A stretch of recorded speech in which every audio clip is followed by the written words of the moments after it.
Okay, so you're out there showing your buyers homes, and like even when they're getting accepted, like the commission is just so reduced. Instead of getting your 3%, 2.5% commission, you're seeing 2% commissions.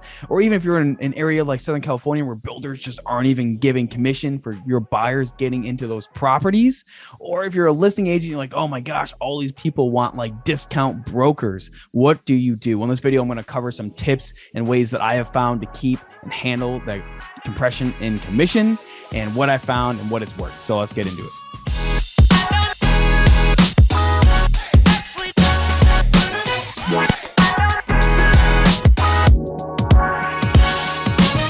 What's up, everyone? My name is Cameron Hodge, agent of eXp Realty, and on this channel, I talk about being part of eXp Realty, what it's done for my life, and also sharing my journey as an agent as I continue in this career, hoping to help others who are lost or just looking to make that next step like I was and still am in certain respects. So if that's you, give me a call, text, email, or even schedule a Zoom call down below, and I'm here to help you. And also my partners are here to help you when making the jump to eXp Realty.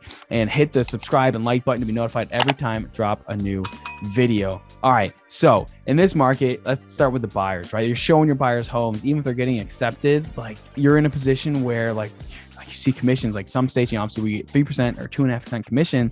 You're seeing 2% or less. And you're like, holy cow, how am I even supposed to make a living for my family? Look, we all been there. One way to handle that is, like for California, it's a buyer broker agreement where your buyer agrees to pay a commission. So if you're getting, let's say like the commission ends up being 2% of the property, but your buyer agreed to pay 2.5%, they will pay you that extra 0.5% in that agreement. Or if you're like me looking off market for properties on my buyers that just don't have like crazy amounts of cash, trying to make win-win situations between buyers and sellers, that agreement comes in handy because some people just don't want to pay a buyer's commission. And the biggest thing is obviously in those positions are laid out with your buyers and setting that expectation up front. And you might be thinking like, well, my buyers don't want to pay that. Look, you would be surprised if you sit down, if you properly communicate your services to your buyers, what they're actually willing to do and what they're tolerating. And most of them I've found are actually, if they're serious buyers, like they totally understand. And like, look, if you can get me a house and I'm not spending a whole year looking for a property, this is fantastic. I will happily pay that for you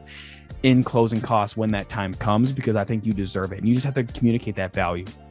Now, and the listing side of the business, I think with all the listings I have last year, like the average was about 6%. I was getting 6% commission up front. And in reality, like I had, one seller for sure that really fought to have a lower commission, but I have my limit. Like 5% is the minimum, but I really shoot for that 6 because I know what I do to market the property. I know I am putting all out there with my team and make sure that they get the best price and situation for their home when they sell it. And I have done courses on selling and communication because I want to make sure I communicate my value to those clients. And unfortunately, like at least, Southern California, right? There's so many agents, per capita compared to homes in the market. And I feel like a lot of them are with people who aren't on teams or any big teams. They're just, they got a one-off family member. They do like 2 deals a year and they're just like, what do you want? Oh yeah, I can do it for that price. That's fine. They don't do anything to market the property because in this market, they just don't have to. And people like that have power, unfortunately, in this market. If they know people that are going to sell homes, it is what it is. But obviously us as full-time practitioners in this industry, I think it is important for us to make sure we give and showcase our value and what we offer and be prepared to have that argument, right? When they try and lower commission, why?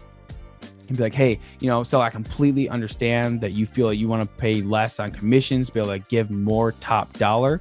And I completely understand. Like, I want to get the most money in your pocket as well, because I don't get paid if you don't close and you're not happy. So that's really what it comes down to. And that's what you want, right? Most money in your pocket. And they're like, yes, it is. Like, fantastic. Well, not only am I going to show you how we can get the most money in your pocket, I'm going to show you why I feel my price is worth what it is worth and what, and you just having that argument in place, like be like, look, this is what I bring. This is the marketing plan I have in place. This is why I do it.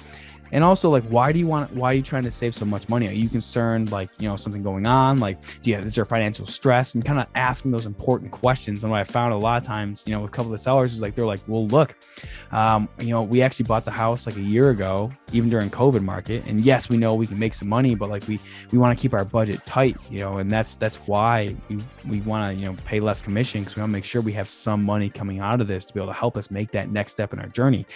California, it's like some people, it's like, hey, I just want to leave the state. It is not cheap. I've been there myself. Going to Florida, I'm like, I get it. And a lot of times it's like, okay, I completely understand. And, I have been in the situation where, it's like, with that one for sale by owner that I got my client into, he's like, well, look, the reason I'm not paying the other, I'm only paying 2% commission is because I have a tax lien on the house. I have a lot of debt that's just piled up, and running through the numbers with him, he was being open and honest, and I'm there to listen and hear him out. And he's right. Like he really was. I mean, could he have paid it? Yeah. He had enough in his budget to do it. Not a lot. And I'm also like, I'm there to make everyone happy and make it a win-win situation. So in that situation, he paid me my half of the buyer's commission. I didn't, obviously in California, you can represent both sides. Didn't push it, whether you believe in that or not. I didn't push, anyone representing him on his side. I recommended him talk to an attorney on all documents that were presented, and that's okay. And it worked out. Both sides were happy. And really it's understanding when to push and when not to push. For some people, it's like, there's just a concern, an underlying concern of why they don't want to pay something. And once you dig deep and you have that conversation and you be like, oh, and it's just like, well, here's the solution to that problem. Or here's where your misconceptions are laying. And I feel like you're coming from this at a place of fear, when in reality, like you look at like these two homes in the market, like I've already confirmed with the agents, they're in escrow, like they've, they're at this price and they're like this much over asking, which is common here, especially in like, a lot of top suburbs here in San Diego County and in like Temecula and Riverside. And, I have arguments built up in my head, and I've played them in my head, like every morning running through it, and being like, I can present that value as to why I feel it's worth what it's worth. But at the same time, like I'm also like, I feel like some listing agents, like, and I'm sure we all feel the same way. Like they're just like, they're still taking their full 6 and they're like, oh, in this market, I can charge the buyer 2% commission. And I'm taking like, 3.5, I'm taking max commission on my home. And if you're like, if that's you, like stop it. Because you're just like, greed never gets anyone anywhere. And if you're just taking all that money to yourself and you're taking, advantage of this market, that's not cool. I don't think it's right. I don't think it's just. Also, a lot of markets, like I still have listing agents, especially in like the South and Florida, where they're, they do 5% total and it's 2.5. And I completely understand why they do that, because they think that's fair, but they do like 100 transactions a year and they're like, this is fair. And I completely agree. Like you choose what you're worth. I do agree that some people charge very less, because I'm like, hey, like you're worth more than that. But at the same time, don't go crazy. Don't just start screwing over buyer's agents because you're a listing agent with a listing and you want to take more money in your pocket. Like if you're not justifying that and your only reason is just to take more money home, like don't get me wrong, money is a tool and we all love it because it allows us to do more things in life. But I feel like you shouldn't just be focusing on money entirely just for the sake of having money. Like money is worthless. It's paper. It's what you do and what you use it for. Like on the listing agents, like when I've been able to still give them a full buyer's commission, because I'd shown the value to the seller and they've been okay with that every time, over the last year when I show my value. And it's able to like help a buyer's agent, which I am too, helps them feed their family. Everyone wins. The seller's still making good profit, max value on their home, like all those homes obviously in this market going over list price, and everyone wins. But it's making sure you come from a place of value and understanding. And I think once you start from there, it's realizing that you just need to set a business where you just stand out from the rest. You provide massive value on the list side, and also on the buyer side. Not only are you providing value, but you're making sure you have that agreement in place to say, hey, like this is a situation in the market. And honestly, when I've been honest with my buyers, like I've never had an issue. I'll be like, look, most scenarios, you probably won't have to pay me, directly from your side. It's just going to come out of the money you're giving the seller in the sale, because they're not paying you. Don't just tell them they're not paying you, because they are. They're giving the price to the seller, and the seller is just giving me some of that as the buyer's agent, or well, in the agreement with the listing agent. But understand that like sometimes if I find something off market, and like if you're willing to cover that commission, because I'm here to represent you and make sure that you're not getting screwed over in a transaction. And that's what's important. And I think since implementing that in my business, I've kind of been able to curb that compression that I've been seeing. And really in my mind, I'm like, I don't want deals to be stagnant. So some people get worked up in their commission, like they try and avoid homes. I've never met anyone that does that, but apparently some people like, they try and avoid, low commission homes. Like, I just want to get my buyers into homes, but make sure that you have that agreement and understanding up front.